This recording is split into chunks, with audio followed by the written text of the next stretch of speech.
Hi, I'm Rick. That's Dieter. This is Win Some, Lose More. This is the Too Loose Top 100 Games. I'm doing the intro this week because Dieter just kept on corpsing too much and he wasn't able to continue. It's just true. I have nothing to say to it. I'm going to argue and say you've been itching to do it for a while. That's not true either. But thank you. That's that done. You join us. If you've been watching up until this point, we've been getting steadily more and more excited. I'm so excited now. I do have to say, I did a couple of caveats last time. There shouldn't be any this time, but I will give one, a general one that says, from this point on, they could have been in any order. My 90% of of this next list could have, or at some point have been, top 10s. Yeah. I could swap these in and out at a moment's notice. This is just the moment at which I put down the pen. This is where it ended, but it could be all sorts of things. These are a combination of truly the best games mixed with truly my favorite games. They don't always match up. I think some of the ones clearly do, but we'll come to that as we go. So number 20. Okay, my number 20, we've talked about a lot, and this is Pandemic, and I have put / Pandemic Iberia. I didn't put Fall of Rome because I did think that's a different system. I just didn't care for it as much. I do think Pandemic Iberia is the superior of the two, but I don't still own that one because I do still own Pandemic, because this is the thing that keeps it in my collection, is everybody gets it. And that's why we don't have Forbidden Desert anymore, actually, because I don't think we need it. Like I say, I'm looking forward to the time when my 4-year-old is maybe 8 or so and we get Forbidden Island out, and she'll get that. That'd be fun. But I don't think we need anything other than Pandemic. If we're like, hey, you've never played games, or maybe you've played games, or you want to try something cooperative, or you want to try something in the real world, you want to try something that we're working together. It just hits a lot of notes, and it does it really well. And you're right, 2-player gets a bit samey, gets a bit easy. Pandemic Iberia, does make things a bit harder, and there's some interesting twists there. But the fact you can ramp it up, the fact that you're working together, it just works. It works. And I've introduced it to so many people who just think it just blows their minds. Because if they've come from Scrabble, Monopoly, Trivial Pursuit, and you're like, do you want to play a game? Yeah, I guess. Yeah, it's fine. And they sit down, they play that and go, I mean, the story I always tell of this, our mum, I don't know how many games I played with her by this point. And I said, okay, here's an option. You can move to that city by walking, or you can fly, or you can whatever. She's like, I can just move. But yeah. I don't have to roll a dice. It's like, how many times have we played games and you just get to choose what you do without some luck of the draw aspect? But the truth behind that is that she was getting to grips with the sense of agency that you have playing Pandemic, and that is the thing that, as an entry level game, it always works. People get the theme, it's well produced, and they go, I had an impact. And there's enough asymmetry, nothing too difficult. It's not hard to teach. Of course, you've got to watch out from being an alpha gamer. You've got to be careful for that, because it does get tedious and people don't enjoy that. But people go, hey, no. I'm really good at curing. Why don't I go and do that? Hey, you know what? That's a great idea. And they feel that sense of ownership over a game. And there are very, very few games that you can introduce to anyone that give that kind of, they just have an affinity to it so quickly, and it's brilliant. Well done, Matt Leacock. You deserve all the plaudits you get. My number 20, Pandemic / Pandemic Iberia. I'm going to start this list the way I ended the last one, with a game for whom its aesthetic is its least strong element. This follows on from a couple of games we've talked about already, Puerto Rico and San Juan. This, for me, is kind of the pinnacle of that system. This is a game called Race for the Galaxy. Did you speak about Roll? Did that make your list? Not yet. Do we want to talk about this later? Let's talk about this later. Yeah. Let's. My number 19, Deep talked about a little while ago, and this is Vast. This is Cool. the first of leader games, is asymmetric games. Just stunning amount of design in this thing. You know, you've got, I mentioned it before, you know, the rock, paper, scissors aspect of a knight chasing a dragon who's chasing goblins, who's chasing the knight. Okay, well, that's the, and then you chuck in the thief who's just going in now and again and stealing treasure. It doesn't matter if he, you know, rubs a few people up the wrong way while he's there. But then they're all doing this in a cave. And the cave is playable. What? Who ever played a game where they were a cave? Maybe Saboteur, but like, that's crackers. And they all have their own ways of playing games. The cave is a tile layer. The dragon is an action point selection. I can't even remember what all the other ones are because I didn't play them. And they all work, and they all have different win conditions. The cave is trying to collapse in on itself to like crush all these interlopers. The thief, as I said, is trying to get gold. The dragon is trying to kill. It's trying to escape the cave. It's been right, in a slumber. Yeah, that's right. Yeah, but and he just like killing the goblins gives him a G up, doesn't it? Because that sounds fun. They all have different win conditions, and you just go, how does this work together? It isn't the best version of this type of thing, as you've said already. And some of that has to do with its greatest strength and its weakness, which is that everyone is different and everyone wins in a different way. And the way to teach the game is, here's a double-sided sheet of A4, read it, we'll talk in 5 minutes. That's not that much fun, which is a shame, because when you play the game, I think it's outstanding. Is Santorini. This is one of the best abstract strategy games that exists, for 2 reasons. Firstly, the design is so simple. You move and build. That's it. That's the whole design. Wow, genius. Like, it's as you've mentioned a few times, how has no one thought of this before? Well, they have. This is kind of a reprint of an older game. But second thing that I mentioned for Carcassonne the City, this has a 3D element.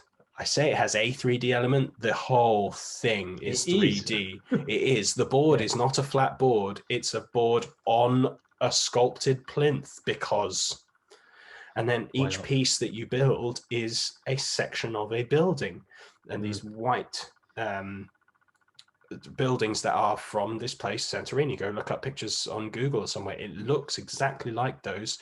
And you build, and then your aim is to stand on the 3rd bit, because theme. But you can stop people doing that by placing a blue dome. Again, go check out The Real Things. This is what it looks like.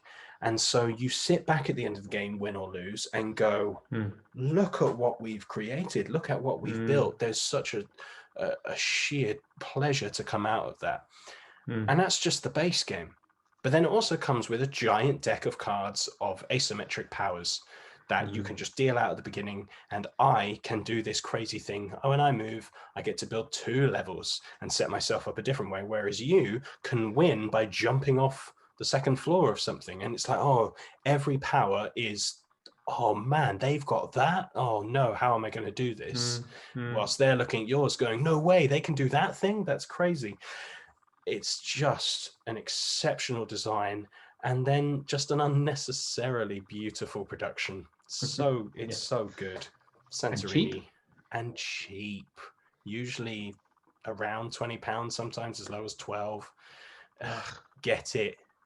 My 18 is Fields of Green. This is a re-implementation of a game that Deep mentioned earlier called Among the Stars, which is a drafting game of, let's say, tile placement. They're actually square cards, but with adjacency rules.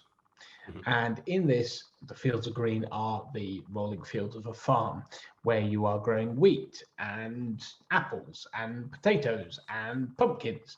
And you also might have dogs and geese. And the greenery, I guess, it's all denoted by wheat tokens, has to then be near a water tower, because that's how they grow.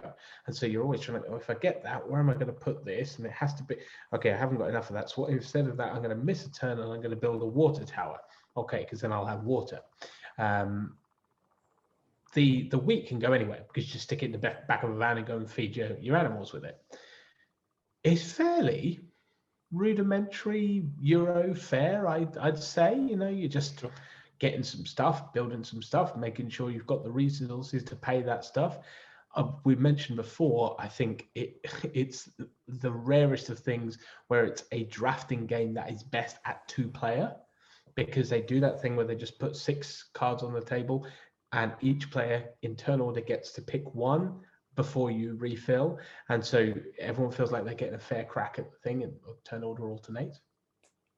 But if you were playing in 3 or 4 player, it would be the sort of pick and pass action that you'd get in a normal drafter. But I think it is too deep, probably. I wouldn't like to teach this at 3 and 4 player, because everyone's looking at it going, hang on, what's a goose? Why would it? I don't know, the poultry. I think it's a little bit involved for that mechanic. You need to kind of have it on the table and go, oh, by the way, that does that. So you need to. But if people have played it before or they're experienced gamers, you'd be fine. I love it. I really, really enjoy it. We can get this out and just play it, and it's a bit of a brain burn, but it's also sedate. It's a bit in your face because we're drafting and hate drafting, but it's also very fair.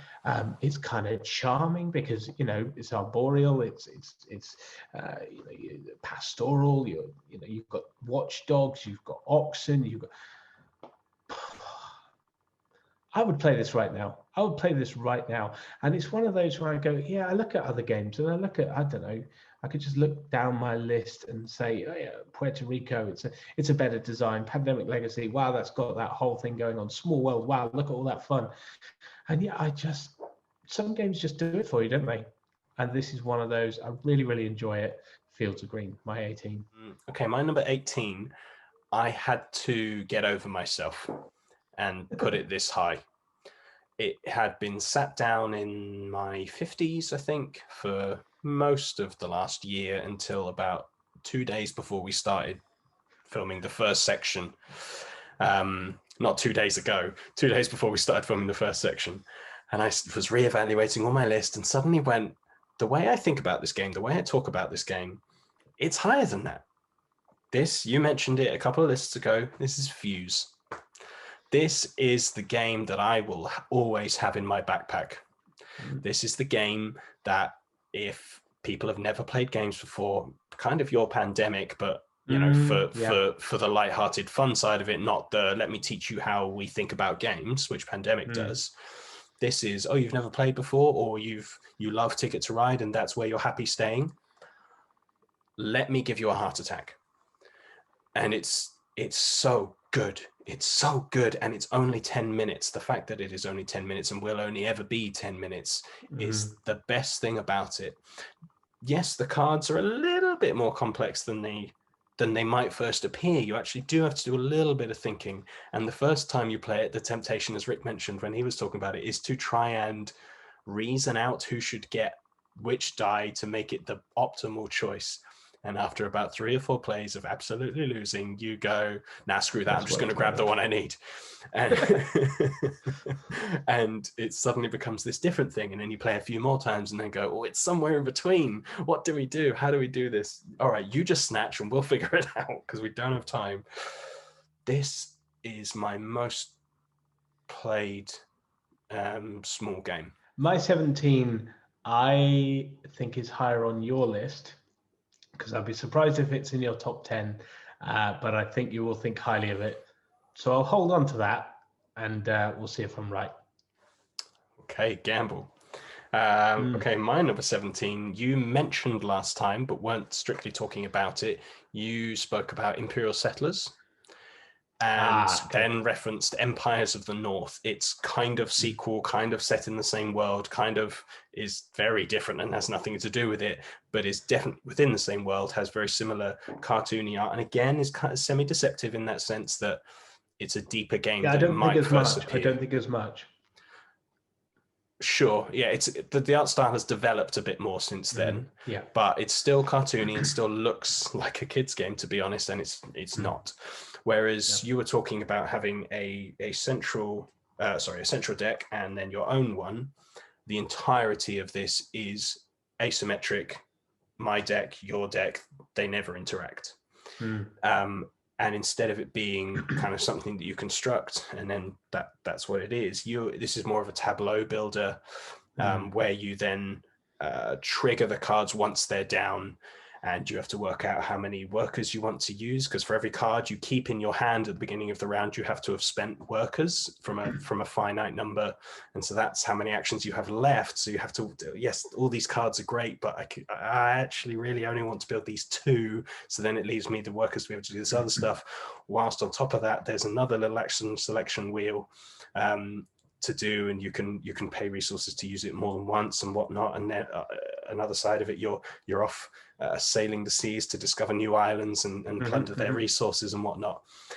It sounds a little abstract and disparate. It's not. It works together so well. All of the actions work really well, and then each deck is, I was going to say wildly different. They're not wildly different. They are significantly different.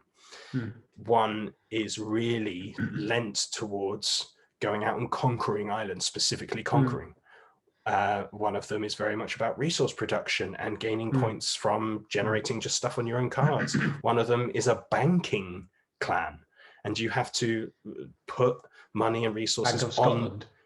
I think maybe. No, I think it's Norwegian-ish. Viking-looking people. And you have to put resources and stuff on there, and then they're locked. You've lost them forever, but that's then because you've saved them, they're worth stuff later and whatnot, and you get interest on them. And there's all these different things.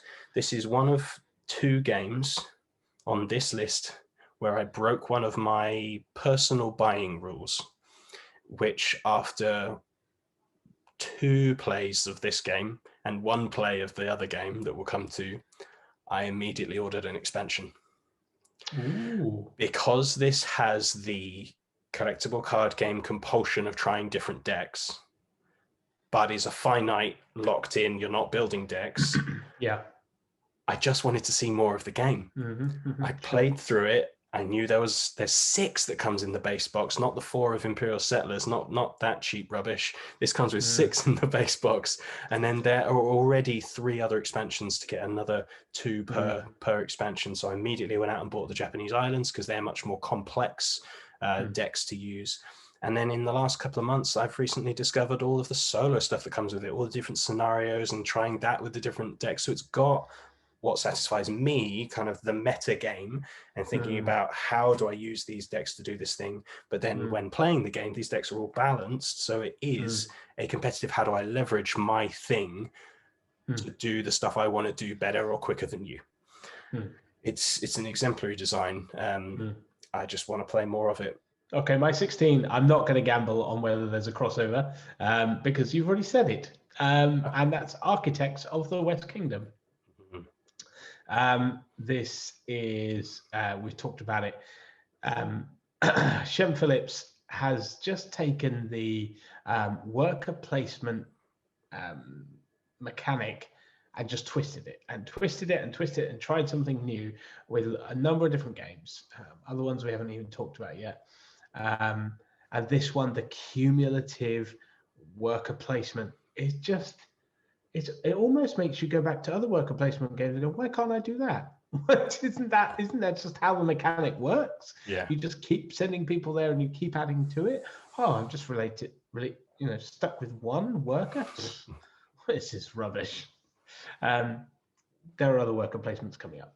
I do think there's a drop in 2-player because you do need that interaction. As we said, you need other people to arrest, but I do think the dummy player works well. I'm not someone that enjoys the dummy player generally. I think the art, I haven't got to talk about any of this series of games yet, and so I'm going to talk about the art. The Miko is outstanding. Yes. It is at once cartoony and accessible and creepy and thematic and of its time and well researched and a lovely color palette, and the relationship to the character to the board seems to have a relationship, even though they're slightly different styles, and then the pieces seem to work. Oh, and by the way, Shem Phillips, 10 out of 10 for iconography, which sometimes take a little while to get hold. Hang on, what does that symbol mean? What is that picture? Oh, it's that. Of course, it's that. And you read it and you go, well, of course that's what it means. Yeah. You actually don't learn anything. You just sort of realize things, as it were. The Garfield games are just getting better, as far as I can tell. My number 16 is not the crossover, I can guarantee, because I'm 99% sure you've never played this. This is my favorite bag builder to date. This is my favorite push your luck game to date. This is the Quacks of Quedlinburg. Yeah, I've not played it. Oh, wow, 15. 15. 16. 16, sorry, 16. Hi. I think it was 15, and then I rejigged things. It's 16 now. You're such a sheeple. This one can spiel. Oh, but it's good though. I thought it would be good. Like, yeah, I'm going to enjoy this. This is something different. I like buying games that are different. I don't like having all worker placements, as we've mentioned. I get tired of them, or all action selection, whatever it might be. I thought this is different. Not really tried much like it. Got it. Played it once. And immediately just had that compulsive desire to do it again. Not only for its central gameplay, which is push your luck, which is compulsive in and of itself. You got chips in the bag. Some of them are bad as they accumulate on your board, and some of them aren't bad and propel you further around this board. And the further you get, the more money, the more points that you get to buy new chips to put in your bag to pull. But then every single color chip, barring one, the basic orange ones, have a special ability when they come out. Some of them are round to round scoring. Some of them are immediately put this to the side, and then you get to choose whether you add it later because it might give you something better or not, or multiply the number of spaces by the number of white chips that you have in there, whatever it might be. It has all this stuff. And that would be great. So the push your luck game is good. The fact that there are special powers is great. The fact that the game comes with 4 variations of the special powers for each color. Oh my, suddenly this is compulsive both in-game and the metagame. I want to see everything. I want to try every combination. I want to figure out the strategy of which tokens do I buy when. Do I buy a large one which costs me more but is going to propel me further round, or do I buy a couple of small ones and actually utilize the powers? There's just all these questions to consider in what is essentially a basic fun push your luck game. This is 15, Roll for the Galaxy. Now, Roll for the Galaxy is with a follow mechanic game, much like its predecessor, Race for the Galaxy, but Race for the Galaxy was the card version of it. Roll for the Galaxy is the dice version of it. And I'm happy to say this, and I think you'd probably agree, this is the best dice version of any game in terms of parity. I would say that the dice game is better than the card game. To be fair, I've not played the card game. I don't particularly want to, but I can't think of, maybe banging the dice game is better than banging the card game. But generally, dice games are like the travel version or the funny different version or whatever. This is as good, if not better. And it's incredible. There are 100 different dice in this game of different colors and different faces. And I got this just a few weeks ago. I'd played it before, but I finally got my hands on it. It was reprinted and I wanted it. And I got it out. And my wife went, "There's cups. This is like dice cups." I was like, "Oh, yes, there are. If for no other reason, but that you stick a bunch of dice in, you shake them up and you stick it on the table, Perudo-esque, well, that's fun for a kickoff.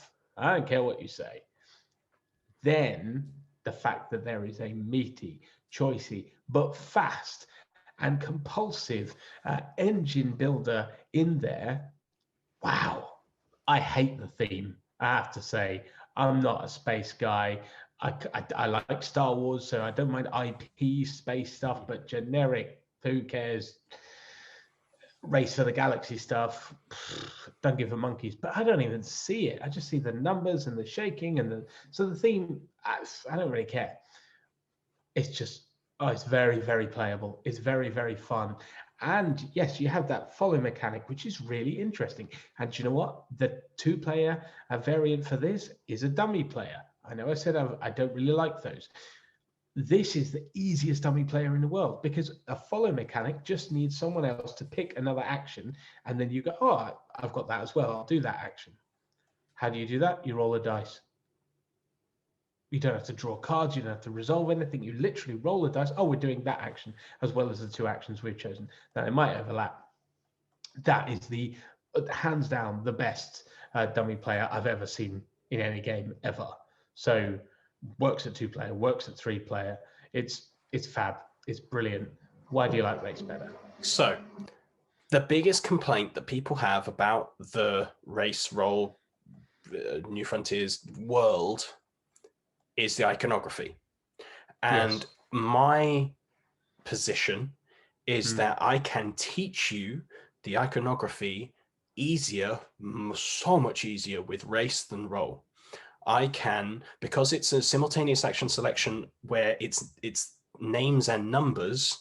It's not the iconography. It's got the icon as well, but it tells you what everything means on those action selection cards that we play simultaneously. Then we flip and we do all of those things. I can walk you through that. With Roll, you've got a shield. You have to figure out all of that stuff and where to allocate your dice before you lift and what do you keep back and all that stuff. Yeah. That is a bigger step for a new player to get over than pick 1 to 5. It doesn't really matter for the first couple of rounds. We'll explain it as we go. It's a wash. If you like dice games, get Roll for the Galaxy. If you like card games, get Race for the Galaxy. And I think we've put them where they are because I own and have played a ton of Race for the Galaxy, and you own and have played Roll for the Galaxy. That's why they're where they are. They are so similar. I would just rather pay £25. And I like card games, such as number 15. Is No Thanks. This is one of the ones that, again, used to be lower, and I just went, I can't. I just love this game. This will be the second game that I always carry around with me, ready for anything other than 2 players, because it's 3 to 7. Doesn't work yet. Everybody loves this game after they've played it. Not one person has ever gone, that's rubbish. You might go, yeah, that was fine, but that's the worst reaction you will ever get for this game. Everybody else goes, oh, yeah. Oh, yeah. And I'm just slyly shuffling, dealing out the 9 cards to go out of the game to go again. Yeah. Because they're just going to go, yeah, okay. Yeah, let's do that again. The fact that that 9 cards are always out of the game, so you don't know if you can get those sequences. And you said that's the funniest rule, the sequences. I think that's what makes the game. It's sure, but it's the hardest thing to teach. But sure, it definitely makes the game, because suddenly it goes from almost an opposite bidding game into the best kind of take that, because it's not I secretly suddenly surprised you by screwing you over. No. We go, no, it's fine. You can take it in your face. Yeah, you can take that one. That's fine. You can have that. Yeah. Oh no, you need that card. You know what? It's really bad for me, but I'm just going to take it anyway. I like that opportunity. Were you in the game? I don't think you were. We were playing with Grandad, and again, that's how universal this game is. And 32 came up, and it's one of the highest numbers in the game, and we're all just chucking in chips. We don't want it. And he put his chip on it slowly, and he looked at it and the card in disgust and said, "Nobody loves you, 32." And what was he? He said that every time we play it. Huh? He was 80s, early 80s, yeah. And I've played it with a 6-year-old. That's the scope of this game. Oh, it's great. It's a tiny little box. You can take it everywhere. It's flawless. There are better games. 15 higher than me. 15 higher. There are better games, but I would argue it's flawless. Okay, my number 14 is not a crossover because you haven't played it. Oh, no, you've played a digital version, but it won't be on your list. I won't count it. It's Downforce. Yep. I would have argued with you until I played. I agree. I was like, how good can a racing game be? Yeah. All right, I like Camelot, but it's crazy and silly, and you're betting. This has got betting, but it's a little bit more, focused. Real world. Oh, it's fun. Oh, it's teachable. It's playable. It's push your luck. There's actual racing. There's auctioning. There's really little cars. I've got the expansion, the first expansion. I want the second expansion. This is so much fun. If you have not played this and you're a little bit like, I don't know if I'd enjoy this, I was like you. I was like you. And then people kept saying, it's great, it's great. It's like, it can't be that good.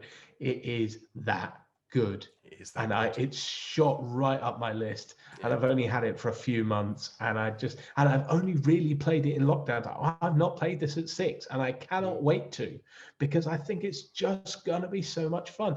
And we've played it with our mum. Well, my wife and I played with our mum and my dad, and she won. And she was like, I don't know. I just sort of just kept going for myself. I didn't really want to focus on anyone else. I was like, yes, that's the tactics to win the game. She's like, I didn't really have any strategy. You had the winning strategy, because it's so plain. It's so obvious. You just play some cards. And by the way, Wolfgang Kramer, I know this is a 50-year-old game at this point, because I think it's 71. He designed this. Wow. Incredible. I mean, I know there's just tiny tweaks to it as it's evolved, but it's by the way, I probably should describe the game. You're racing cars. You own Formula One racing cars, and you will play a card with a series of numbers and colors on it. Say it's 6 in orange, 5 in green, 3 in red, and 1 in black. You then move all of those cars, and you may or may not be one of those cars. But you get to manipulate. You have to go from top to bottom. So the 6 goes first, but you can manipulate it if you're clever, so that people get caught behind other people. And maybe you'll play one that zooms you ahead and everyone else is following behind. And then there's special rules that break all of that. And it's as simple as that. There's an auction thing at the beginning about how do you get those cars. That's the trickiest bit. And teaching it is a slight twisty moment. We played it with my wife's parents. They won again. They teamed up on us because they're like, we want to beat you. And we don't care which one of us it is. It's great. It's really, really fun. Don't be a doubter. 14 downforce. My number 14 is a different kind of fun. You mentioned this before, and I was a little bit shocked how low it was, but I take your point. This is Tapestry. For me, this, similar to you, it was knocking top 10. It for a brief time, it was like 9 or 10, and then kind of dropped back out again. I think the difference for me is, yes, I'm in a similar position to you where I've played it sufficiently now, probably like 15, 20 times, where I know what the game is going to give me. I just really like what the game gives me. I like puzzling out each faction. I don't care that they had to patch the rules and give updates on the factions. I don't care, because that just means I'm playing the funnest version of the game. That doesn't bother me. I'm a video gamer. Like, I'm used to patches all the time. The production quality is unnecessary, but thoroughly appreciated. But overpriced. Yes, I think the price I paid for it was correct. I think retail is too much, but I think current internet prices are good. Yes. So if you want to get it now, I would say it's a good price. It's worth it. There is a lot of worth saying at this point as well that I got it aftermarket. You got a numbered version straight away. I got a lower number, so mine's better, but that's okay. Yes, but yours has been tainted. So 33, maybe. 33. Yeah. Those models, having heard the designer talking about it, in that he wanted a tactile experience, that he wanted a game to be enjoyed in more ways than just the puzzle, because the puzzle's simple-ish. It's relatively simple. Yeah. But to then have this tactile experience, some people aren't tactile, that's fine. I kind of am. Texture and things matter to me more than aesthetic, honestly. And that those boards are frosted which is a thing other games are now employing, Yeah. and that those buildings are physical, chunky things that are pre-painted. Wow. It's good. And that look better in real life. I don't care whatever video you look. I don't care what camera they've used. It honestly looks better in real life. I don't know why. For sure. And the colors are all wrong in the photos. They look badly oversaturated painted. or something. Yeah. The little houses are a weird little rubbery thing that are just lovely to touch. So the tactile experience, it could have been tiles, it could have been a patchwork, it really could have been for that part of the game. Yeah, never mind, that's just part of the game. We're also exploring and spreading out on the map and discovering technologies and all the stuff that a Civ game should have. I don't know how much I would enjoy a Civ game. This is a Civ themed game, and it's an abstract Euro. That's a perfect balance for me. I might enjoy Civs. I've not really tried them to know. This is just a beautiful culmination. Yes, I'm slightly biased. Jamie Stegmaier is one of my favorite designers. Stonemaier is probably my favorite publisher. I am slightly biased and predisposed to like this, but it did not disappoint me at all. And now that I've played it to the point of kind of having seen most things, I just love seeing the combination and teaching people, or just sitting down, playing the Automa. It's an okay Automa. I love it. I love it. Tapestry. My 13 is Paladins of the West Kingdom. Not a crossover. No, but it's good. It's so good. It's so good. It's so good. I first played this at a games cafe, and actually was on a different channel doing a video for them, and I didn't care for it. I think we played a rule wrong, because we all ran out of things to do, and you never want that. You must have. We must have done. But also, it doesn't have, because this is the second in the West Kingdom series. I've just talked about Architects just three turns ago. That's how good these games are. Yeah. This is how much I want to play Viscounts. 2 of them are in my top 20. Wow, well done, Shem Phillips and S.J. McDonald. This is the second one, and it is a jump up in terms of complexity. It's also a jump away from theme. Yes. In my book. Paladins was a word I didn't know, but it is a French word, paladin. It means a holy knight. Holy knight. There you go. Not as in oh holy knight, but a knight who is holy. Yeah. But those sanctioned by the church to fight to protect the values of it that others were not allowed to. And you have 12 paladins of the round table. No, wait, that's a different one. But same idea. And this is great. Draw the top 3 cards. You then use one of those people who will give you a special power and a couple of meeples that turn. You use him. You take another one. You put it on the top of your deck. So you're going to see him next time. You're like, I like your special power and I like your meeples, but I don't need that right now. But maybe next turn.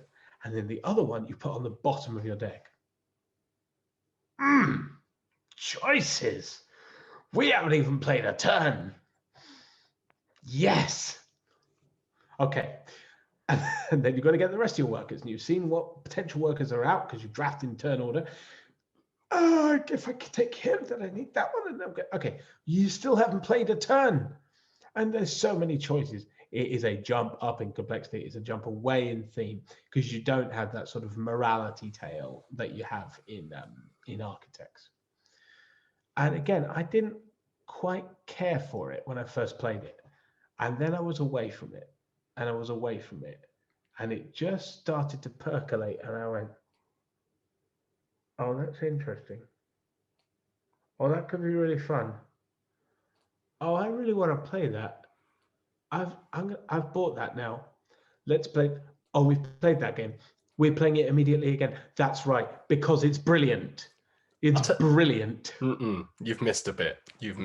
What happened was you had time away. Oh, yes, true. I did miss it. I really want to play that. Hey, D, have you heard of Paladins? I'm semi-interested in it. You should go out and buy it. My 13, you've already said, so it can't be the one. Ooh. This is my favorite Century game. This is Century Spice Road. For everything you've said, this is probably the 5th game that I would take everywhere. If I were to rank what I would introduce to people, or just on the fly. Backpack. Yeah. It's only small. It's so easy, so simple, and it is greater than the sum of its parts, but the sum of its parts well, its parts are way better than they needed to be, apart from the art. The art's fine. Cubes, I'm okay with cubes. They fit on the board, it works, it makes sense, everybody knows what a cube is. They come in bowls. Rick was talking about the cups for Race for the Roll for the Galaxy. They've got them in all 3 Century games. Why? Yeah. Who cares? But they've got them. And in a small box. And in a small box. And not just that. No. Metal coins, gold and silver metal coins, metal coins. So good. So the production is amazing, but it's all card driven, which is fine. And it's almost like a hand builder. It's not a deck builder, because when you buy a card, it doesn't go to your discard pile. It goes straight into your hand. You get to use it immediately if you want to. And it has one of my favorite mechanisms that we didn't actually speak about when we're talking about Small World. This is the river, where the thing nearest the deck. The thing nearest the deck is free, and everything you want that is one step further away, you need to sacrifice cubes in this case, and put them on those cards to claim the thing further away, which is great. You've got the thing you wanted, but now when someone takes that card, they get your cube, and suddenly it's like, oh, that thing's now worth more in a no thanks-ish way. It's like, I kind of wanted that thing, but now it's got cubes on it. I'm taking that thing before anybody else does. But if it's left and somebody skips it again, it's then got 2 or 3 or 4 cubes. And if you don't have yellow cubes to get rid of, you have to get rid of your red, green, or brown cubes. And so suddenly you're making it even more valuable. And there's all this going on. And before you've even thought about what you're going to do next, it's already your turn. Even at 4-player, it's already your turn. It's so clipping fast. Okay, my number 12. This makes me sad even to talk about. This is my favorite game that I do not own, bar one in my top 10. That there's a reason for that. I've owned it twice and traded it away both times. I've owned a reskin of it, and that's gone as well. This is Keyflower, which I adore, but never seem to get to the table. I want it back, please. I like it so much. This is an utter work of genius from Richard Breese. You have a little town, and I think it's just one hexagonal tile at the beginning, and you can put a worker on it, okay? And it can be one of the 3 color workers, red, yellow, or blue. You put one worker on it. If you want to use that space again in that turn, you can, but you have to increase the number of workers that was used last time. So you have to put 2 workers on there. If you want to do it again, it would be 3 workers, and that's the maximum. The tile can only hold 6 workers. Someone else can also use that space. You could put your 1 red worker there. Here's the kicker: you have to follow color. If you put a red worker down, they then can't put down 2 yellow workers. They have to put down 2 or more red workers. But you know what? If they do that, you put 1 red worker down, you use that space. If they then put down 3 red workers, wait, that's 4. And I would have to put down 4 red workers, which takes us to 8, which means now I can't use that space. Thanks so much. Here's the other kicker. There are so many kickers. There are so many kickers. I'm just on the first tile. You get to keep those workers. So they've screwed you up. They've stolen your space, but they've also benefited you. Thanks very much. I'll have those workers for next time. In the middle of a 4-season game, spring, summer, autumn, winter, there are tiles that come out. The number is based on how many players there are, and you have seen the winter tiles before the first round, because they are end game scoring, a lot of them, and so you kind of know what you're trying to get at. So you got a bit of a leg up on everyone else. But these tiles in the middle, they can be used by everyone for worker placement. All the same rules apply. 1, then 2, then 3, or more. Follow the same colors. But you can also get these into your world and you can bid on them. Guess what? You still have to follow color. And it just keeps building, and it's a bit of engine building because it's a fairly normal Euro. You get resources, and then you spend resources, and you get more stuff, and eventually you score points. There's a river that runs through the thing. All your workers are behind the screen, so no one knows exactly what you're going for. So you're trying to outguess what everyone's going to place. There's a fourth color that you can get in some games because there are variable tiles. Every game is different. Oh, I really, really like it. It just doesn't have a place in my collection, and I miss it so much. I really like Keyflower. I have played the reskin Key to the City London. It's fine, and I thought maybe that would stick around because it is a little bit more thematic, and the art style, basically it's based in London. You build landmarks, and I haven't put it in the list because I don't think it deserves a second listing because it's basically the same, but it isn't anywhere near my love of Keyflower. My number 12 is not the crossover because you've never played it, and I don't think you really have a desire to. This is a painful one for me because this is the first time in my owning of this game that it has not been in the top 10 as of, a few days ago. This is the Seventh Continent. Ooh. Right. This has been my number 2, number 3 for a long time. It slipped a little bit from not being played. I've got a lot of games this year, and so there's been a lot of rejigging, and it's just meant I haven't played it much, and I can't justify holding its position when I'm having an immediate reaction to something right now. It's still my number 12. It is still, I think, my favorite cooperative game. It's one of my favorite solo games. I'd prefer just 2 players than the 3 or 4 that it can play with. This is a card-based narrative, choose your own adventure, exploration, card tile game where you are cursed from the beginning, and there's like 3 curses that come in the box. I've got a couple of expansions, so I've got so much content, you don't need it. And you wake up on this unfamiliar land and you've got to explore it and flip over tiles and find clues, and you can save the game and pack it away and then get it out again, because each curse, each mission could take you 100 hours. They won't, particularly the first one is probably like a 20-hour game, so it's like a video game. Is that all? Yeah, but consider I play things like Skyrim, which I will play 80 hours of and then start again for fun. It's that kind of game in board game form. So my number 11 then is not going to be a crossover because you mentioned it earlier, and this is Ticket to Ride, and it is all of them.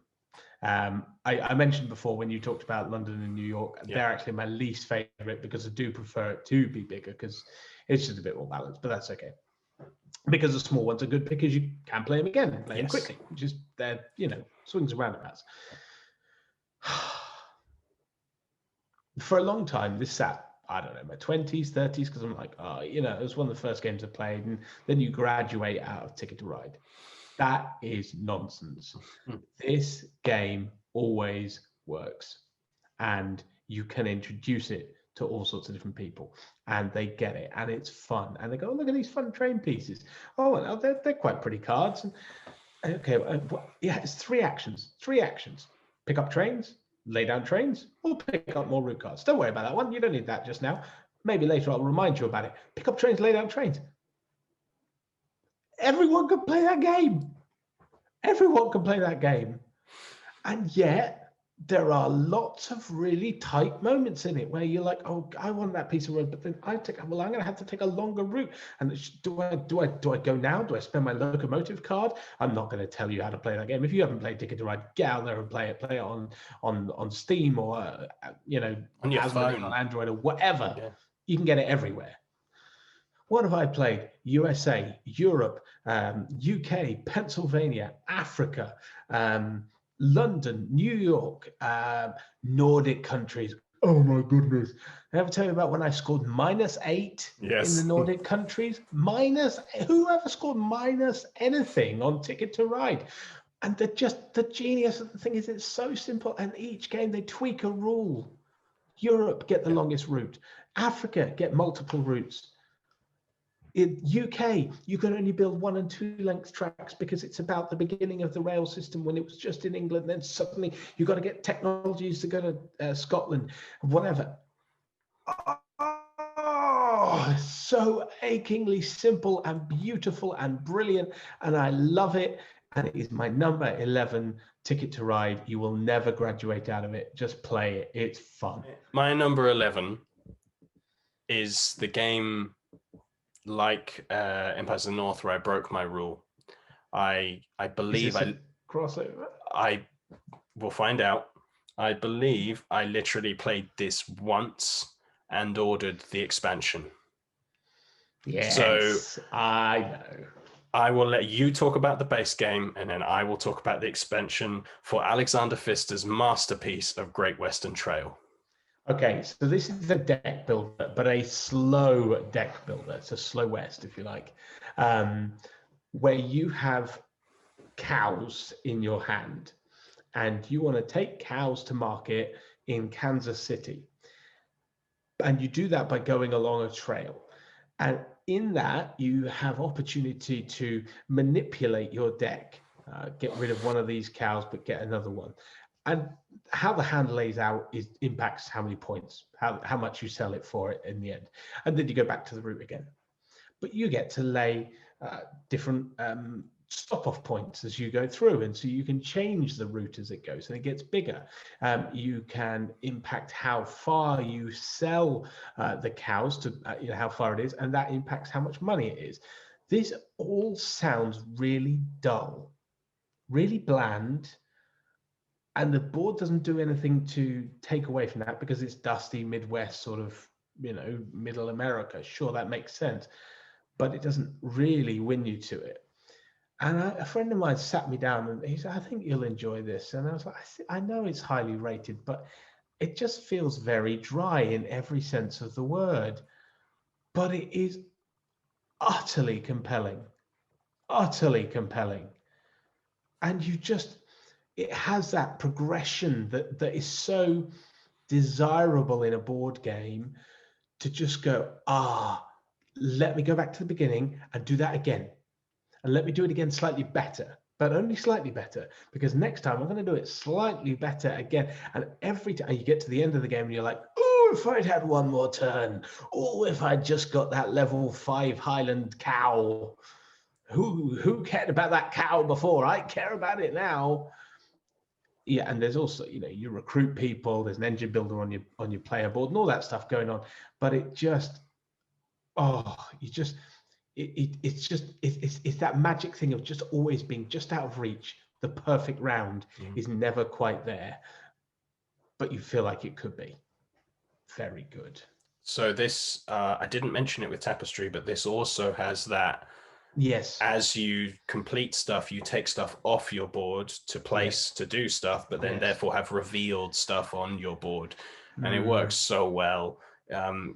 Every time you complete the track, you sell your cows, as Rick said, but the value of them determines how desirable they are, and therefore how far away is prepared to buy them from you.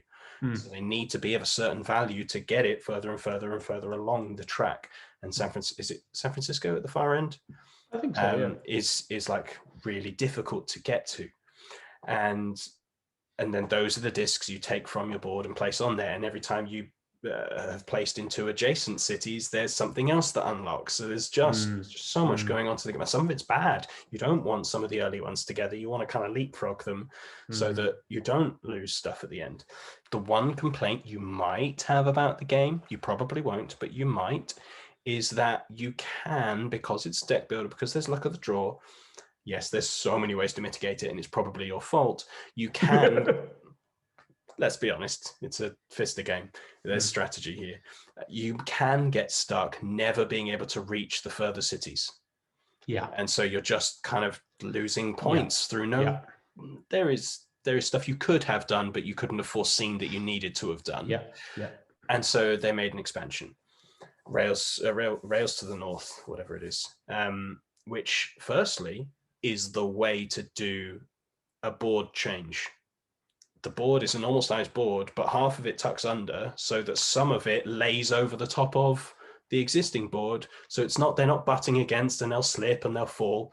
It's sitting there. It replaces the old track. Done. It's so good. And then so what this does, it turns those cities into gateways. It adds more cities of America, but you can either continue along that track, or if you've got, say, Chicago, you suddenly have access to this new board that you've placed above it, which has other cities to get to and switching stations that you can do to get new points. It's got new mechanisms in it, but it just suddenly branches out all the possibilities and just enriches the game. And I will happily play it with or without, and they're just lovely, crunchy experiences. Now, I've not played the expansion, and my reticence with Great Western Trail is I think it would be a hard teach to even someone who's played a few games, because I can't remember, we talked about it, and we're going to talk about it next time as well, that sort of abstracted fourth phase. Sure. Maybe it was Dinosaur Island of like, and at some point you can get there and you're going to have to, and so before you needed to have done this so you could sell them that far. That's the thing that's quite tricky and actually quite crucial to win the game. First time I was taught this, I won the game because but I'm a gamer who's played a few. Sure. Does Stations of the North, or whatever the expansion's called, does it add complexity or does it take it away? Or tell me about that. So I'll start with my first game of Great Western Trail to my second game of Great Western Trail. My score more than doubled, because it's a game that you need to know. And so a brand new player, I'm not going to go anywhere near the expansion. Now, whether it's an early player or a seasoned player will be somewhat down to the player. I feel like I could teach you, but I wouldn't say, if you've played Great Western Trail a couple of times, you'll be fine with the expansion. Sure. Okay. It doesn't add any complexity. It adds depth. Nothing is new enough that it's, wait, how does that thing work? Yeah. It's, wow, my decision space has suddenly opened up loads. And actually the main board becomes less important because you're doing all of that just to give you the opportunity to make those choices. So a little bit of complexity, but loads of depth. If you want to see the top 10, then subscribe. That's how it works. You get a notification if you hit the bell icon when new videos come out. I've got to say this stuff. No one likes it. You've already decided if you wanted to do that. I'm not reminding you to do anything, but do all the usual things. Subscribe, follow, like, share, that stuff. Social media, search for Some Loosemore. You'll find me. You'll see the stuff. That's it. We'll see you again soon. I've been DT. He's been Rick. Thank you for joining us. We'll see you again. Bye.